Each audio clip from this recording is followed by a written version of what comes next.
Welcome everyone to the Green Turtle. I am your host of Cage of Dreams, the bad boy Cable, Carnage. And with me, as always, I never go anywhere without him, is my co-host and partner in crime, Tony D, is right here. Boss.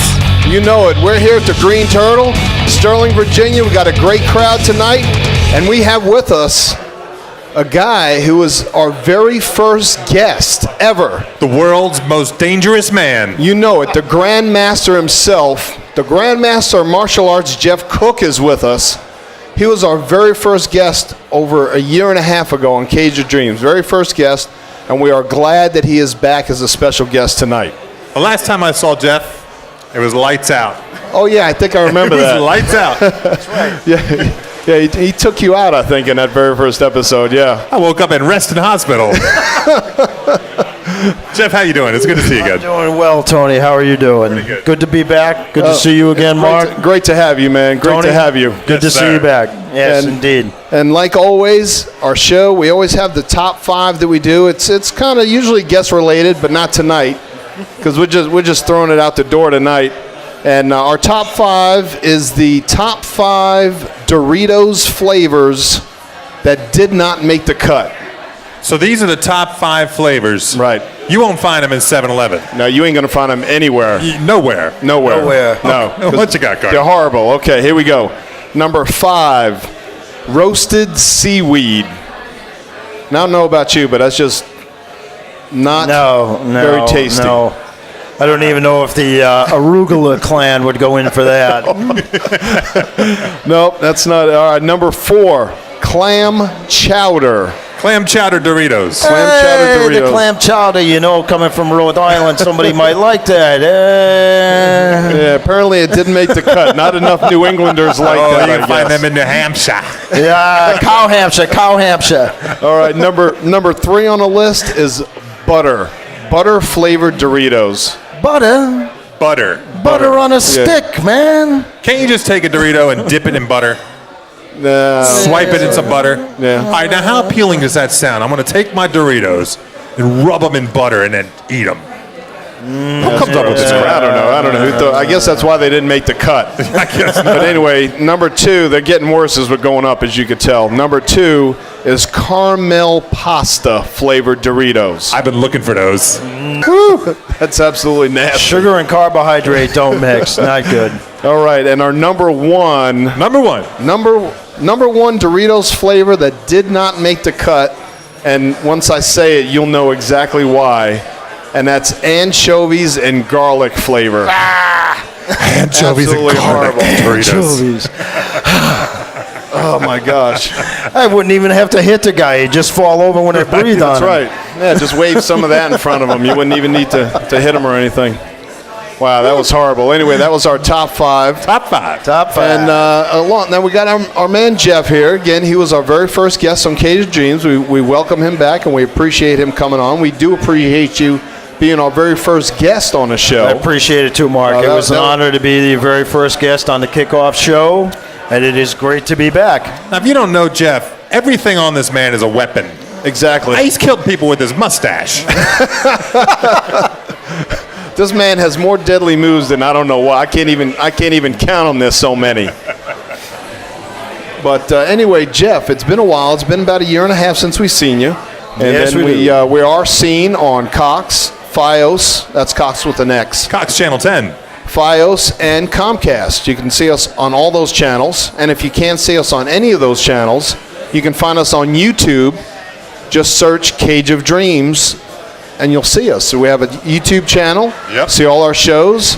And we're also on Facebook. You can just check Cage Show on Facebook, and you can find us there.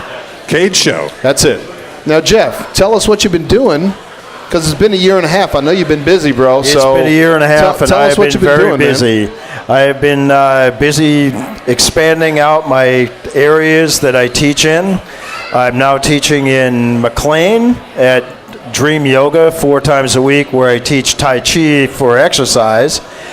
I have expanded out to several more YMCAs, and I am now teaching at a place in Vienna in the Merrifield Mosaics district called Help for Health, where I'm teaching everything from the Tai Chi for exercise through to combat kung fu and also combat self-defense. And the self-defense that I teach is the same stuff that you get if you make it all the way through to be a Navy SEAL, you make it through to be a Green Beret, you make it through to the absolute pages of the CIA. You're going to see me because I'm the guy who's going to teach you. But I teach that to the public as well, and that's what I'm doing now, and I'm happy for it. Now, how long have you been doing the martial arts?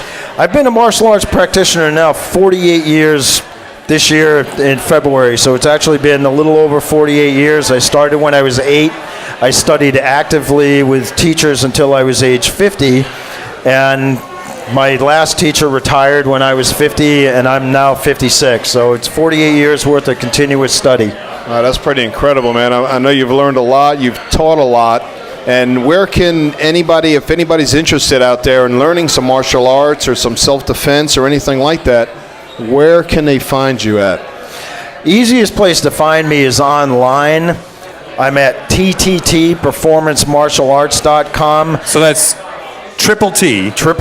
Performance Martial Arts. Performancemartialarts.com. Hold on, Jeff.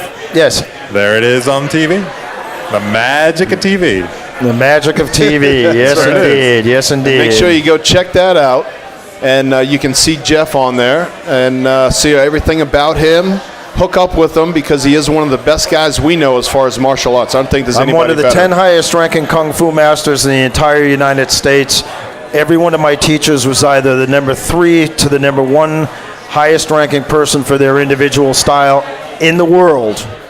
I am actually what is called a lineage holding master of Shaolin out of one of the 6 styles that I've learned. When my teacher passes away, I will be the number 1 ranking person for that style on this entire planet. Wow, that's pretty incredible. The Shaolin monks. That's Shaolin right. monks, Yep. yes indeed. See, we have nothing but the best guests on Cage of Dreams, so make sure you come here to the Green Turtle the first Monday of every month and check it out because we have some of the best guests around, and most of them started right here on Cage of Dreams. Right. That's right. So, well, we appreciate you coming on, dude. We really do. Well, We I'd love like to having say you. one last thing before go I ahead, go man. off. Life is very, very, very fleeting. All of us as we get older know how quickly it goes by. Me, I'm 56. I've got grandchildren now. It's like a roll of toilet paper. It The closer you get has to the gone. end, the faster The it goes. closer you do what you want to do with your life, and you'll end up being much happier in the long run. Just do it. That's right. Just do it. It's That's your right. life. Live the adventure. Exactly. Well, we appreciate Jeff being on again. Thank you very my much, friend. Mark. You're It's good welcome on to see you anytime, again. my man. Yes, Tony, sir. excellent to see you again. And not get hurt this time. Not right. get hurt. See, he didn't You get mean hurt. I can't do the 1-inch punch? Oh, He's still in one piece. But anyway, we're going to take a break. And when we come back, our guest tonight is none other. We have Strongman Barry Von Perkins. This guy is a beast. And he's on next on Cage of Dreams. So come on back.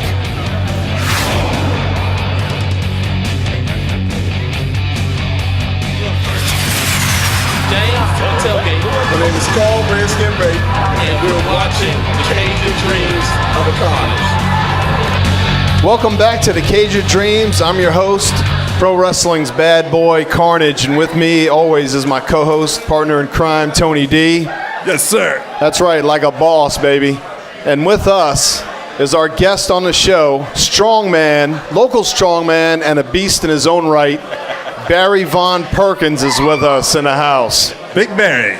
Big Barry. Thank you What's very going much on, for brother? having me, man. Oh, hey. Not a whole lot. It was great Oh. getting your email and wanting to come out and talk a little bit about stuff, lifting heavy, pushing heavy. Yeah, man, we've not had a strongman on. We've had martial artists, we've had wrestlers, we've had football players, we've had everybody, Olympic medalists, Roller derbies, boxers. roller derbies, yeah, boxers, but we've never had a strongman. So you're our first All on right. Cage of Dreams, like we always do here. Always have the firsts on this show.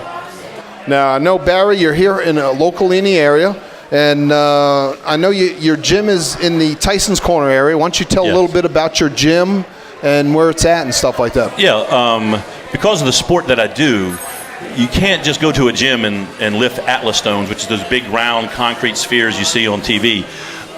So we start training out of our houses and things, and then I realized we kind of grew and I needed a place to actually train out of.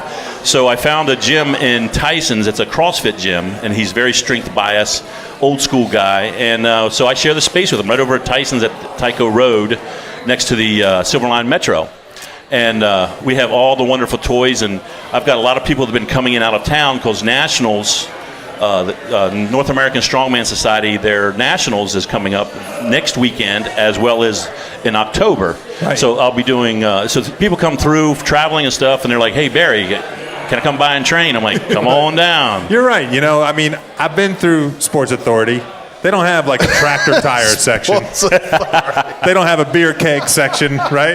You got that. Or what's that stone? They start at like 220 and they go up to like 9,000, right? I have them from 75 pounds to 530 pounds. Holy smokes. Oh my gosh! I tell you, I met Barry the other day. Over the weekend, I stopped by his gym to meet him, and I looked around at some of the stuff. Man, it's like I wasn't even about to touch anything because I know I couldn't lift anything in that place. Hey, anybody can lift it. I have 107-pound women. I've got 340-pound men. I've got everything is scalable, and people. I actually have a lot of women that do this, and that's pretty cool. They come out and they're like, I want to try flipping a tire. They'll flip a tire 2 or 3 times, and they'll look at the next size and go, can I do that one? I'm like, you want to try it? And they're like, yeah, I want to try it. I'm like, all right, let's go.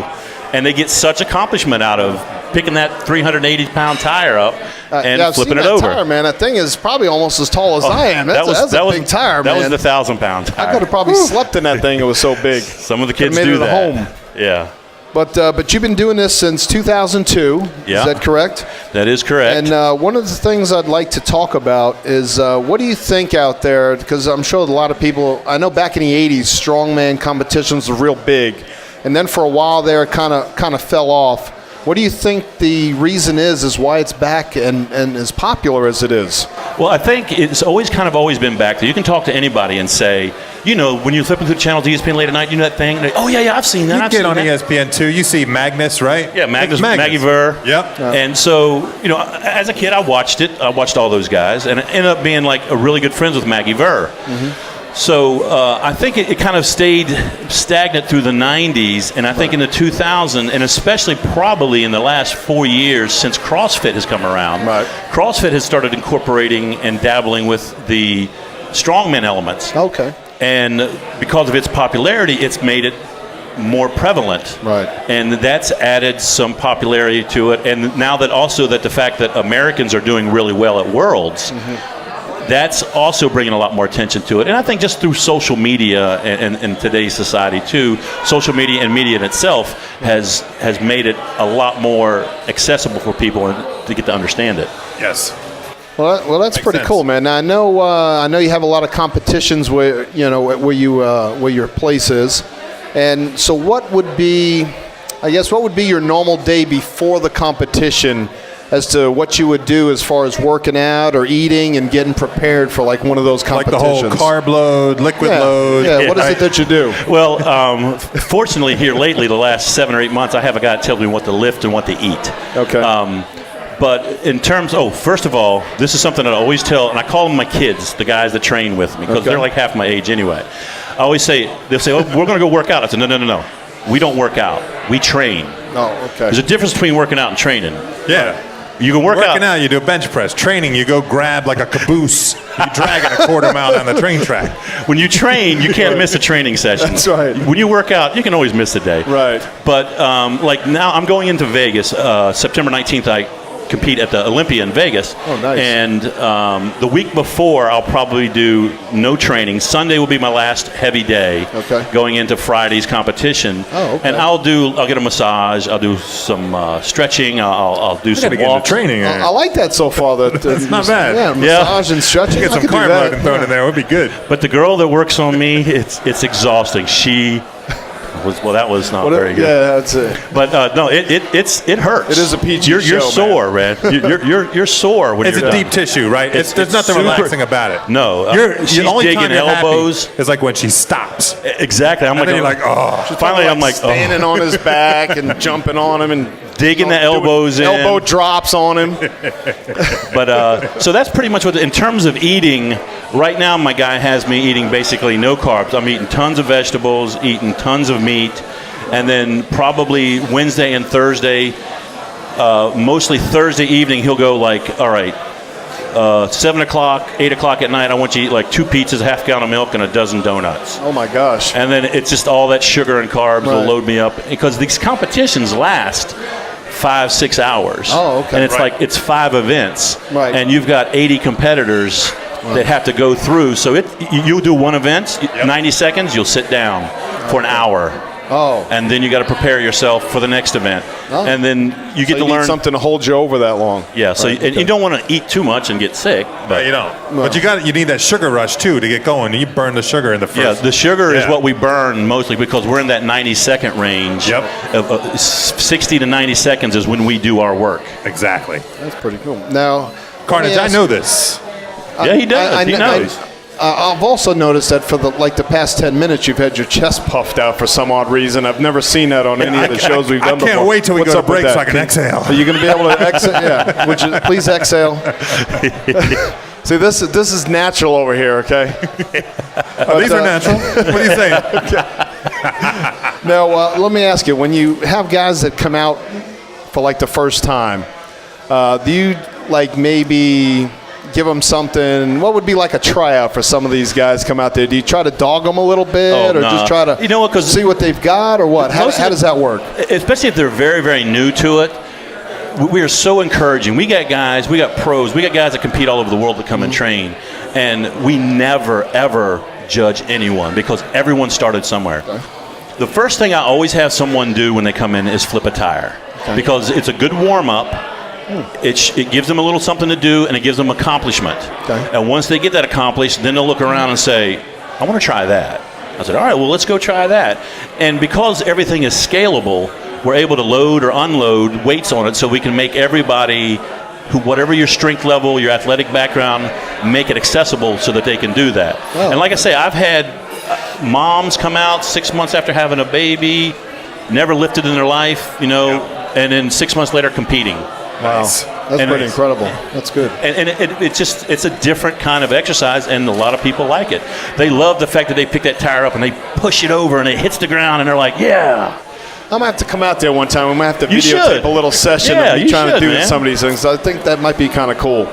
Now I've done a little research, and I saw online there's a couple of things that I've read about, but I wasn't familiar with. One of them was a farmer's walk. Now, I don't know what that is, or a yoke is what it was called. Can you maybe explain what those two a are? farmer's walk is, if you think about it, like if you grew up on a farm or been around a farm Yeah, like I'm a I city have, boys. when you get these 5-gallon buckets of feed, Okay. and one in each hand, and you carry them out to the barn. Okay. So you got a farmer's walk.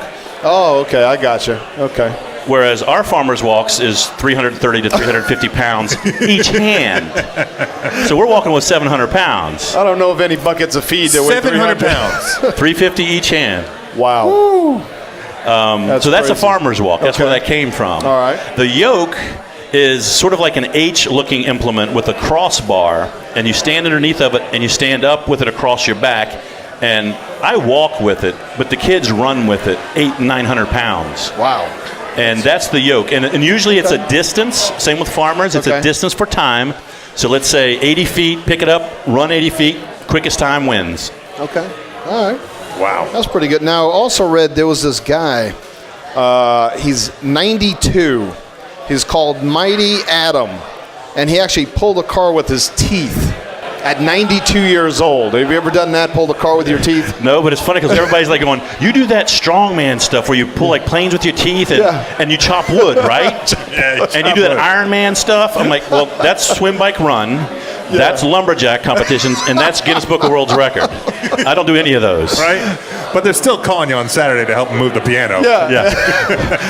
Well, I saw this guy. It was funny because the picture of him, and he was actually wearing like dress clothes doing it. I'm like, how can you do that in dress clothes, man? Shouldn't you have like? Because he's classy. I guess He's so. At got some 92, class. man, he was just pimping it out there with his work clothes on. It was crazy. But I also saw it was a 104-year-old gentleman. I think he's passed away in 2010. I didn't get his name, but he was bending quarters at 104 years old with his fingers. He was bending quarters. He said he used to do it with a dime, but now he only does them with quarters before he died at 104. Have you ever? There's guys that do what we call grip. That's grip. Okay. Grips, Olympics grip stuff. Right. And there's guys that do stuff. They just bend nails and bend.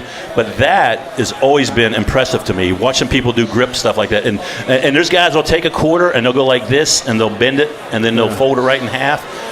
That's pretty incredible stuff. And, right and there. I always tell my daughter, I said, everybody's got their thing. Yep. It's bending nails. It's pulling trucks. Right. Everybody's got their thing. Now, what would you say out there to anybody that wants to be a strongman? What would be the 3 things that they're going to need in order to get into this kind of sport? I think that's sort of a couple ways you could look at that. The biggest thing you need is the want to do it. Right. The desire Yeah. to give it a shot and not be afraid of failure. Because I don't care how bad you are, how good, bad I'm meaning good, Right. and how tough you think you are, there's always going to be one mountain of a kid that shows up at the competition, and you're like, who is this guy? And he just blisters through everything. That's so right. you can't have an ego. Okay. From a training standpoint, if your guy goes to the gym all the time, you're like, I want to get into that. Right. Deadlifts and overhead presses, I tell people all the time to do that. So you got desire and getting rid of that ego, overhead presses and deadlift, and probably the third thing is just find a good crew to hang out with and teach you. Now, where can they find you at? Do you have a website that? I have a website. It's www.trainingattheedge.com. Training at the edge. Training at the edge.com. Barry, check this out. See it on the screen right there? Look at that right there. That's pretty cool. That's pretty Isn't cool. that awesome? You like that? Look at that. I'm going to leave it up for about another 10 seconds. Okay, do that. While you got it up there, see the Edge 2.0 right there. The website is actually going under some construction right now, but there's enough. You can get in there and get the information, the location, the hours and stuff, and contact information for me. Sundays are our best day for people to come out because I'm there. We've got 6 or 8 other very, very well-seasoned kids, and we all are so excited to help people out. We had a girl that's active duty Navy. Nice. Serving our country. She was in for town over at Bethesda for 2 weeks, and she's going to nationals. So she called me up and said, hey, I want to come out and train. And the boys just, started to help her get the kegs ready, helped her set up her stuff, got her, and it is almost like the exact thing she needed 2 weeks out from nationals. Awesome. So we really gig on like helping people out, and you have a lot of experience. Even the women do the keg race, right? Oh, yeah. They use light beer or regular beer? They use light beer. The other dudes use that dark, heavy stuff. That's right. Yeah. So I figured. I use vodka or bourbon, but no. When I was at your place out there, I want to say gym, but what we talked about, it's not a gym, so I'm just going to say your place. It's a house How about of pain. That right, the house of pain, exactly. Now I saw a car the out there. dojo of mojo. I saw a car that you had back there. It was covered up, and it didn't have an engine. It was just a frame.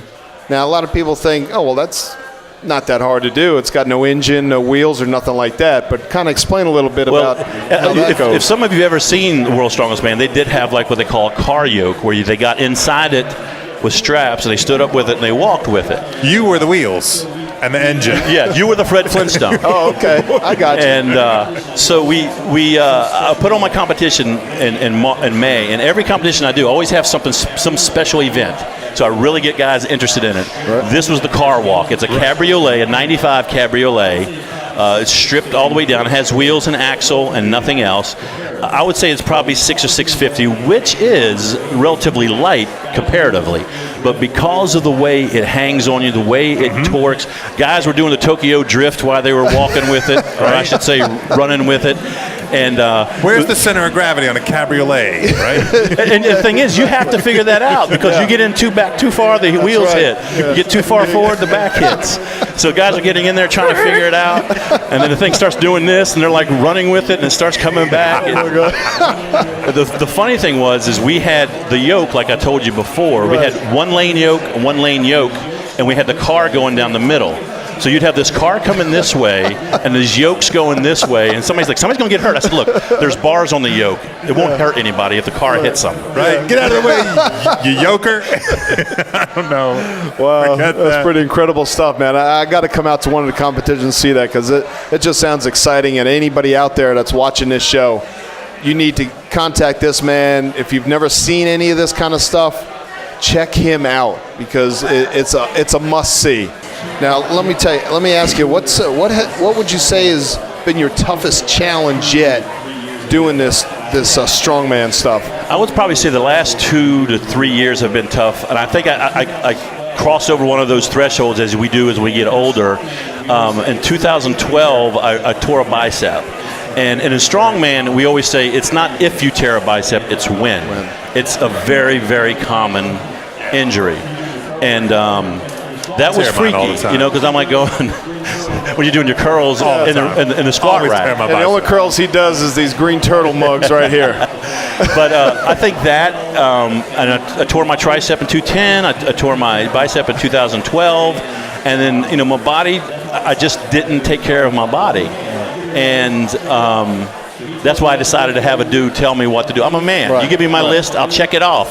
So he tells me what to lift every week, what to eat. I check it off as I do it, and that has helped me overall. But I think injuries are a very difficult thing for a person to get over, because you see your body change and morph, and all these gains you have, you lose. It's psychological. It's very psychological. Yeah, because they get scared. After the injury, they don't want to tear it again. Yeah, you get that part too when you start coming back. You may even lose a little range of motion along the way, just through that reluctance to go and push it. To push it on. To the edge. Yeah, push it to the edge. Right. That's it, man. That's the one of the things that I try to get guys to understand is you're going to get hurt.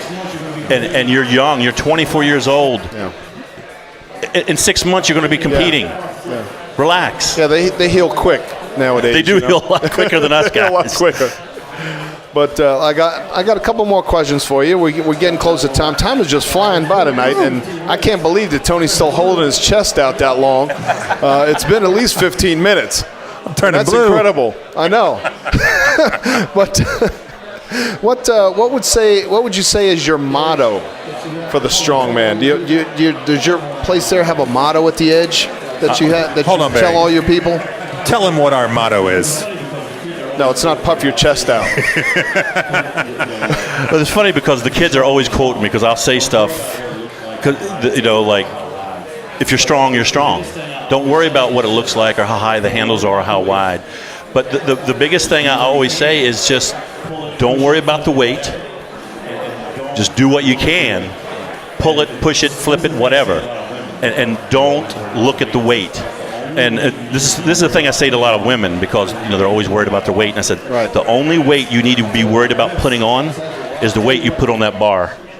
There it is. That's it. Done. There it is. That's excellent. Well, I'll tell you what, my friend, I appreciate you coming out and coming on Cage of Dreams, man. Definitely. Time has just flown by like it always does here at Cage of Dreams at the Green Turtle in Dulles, right next to the Dulles Town Center. We're here the first of every month on a Monday, 6:30 p.m. to 8 p.m. We are here live with my man Tony D, and we have always a great guest, just like our friend Barry right here, who's our new friend, because we don't want to, he might drop a car on us or something like that, so we don't want any of that to happen.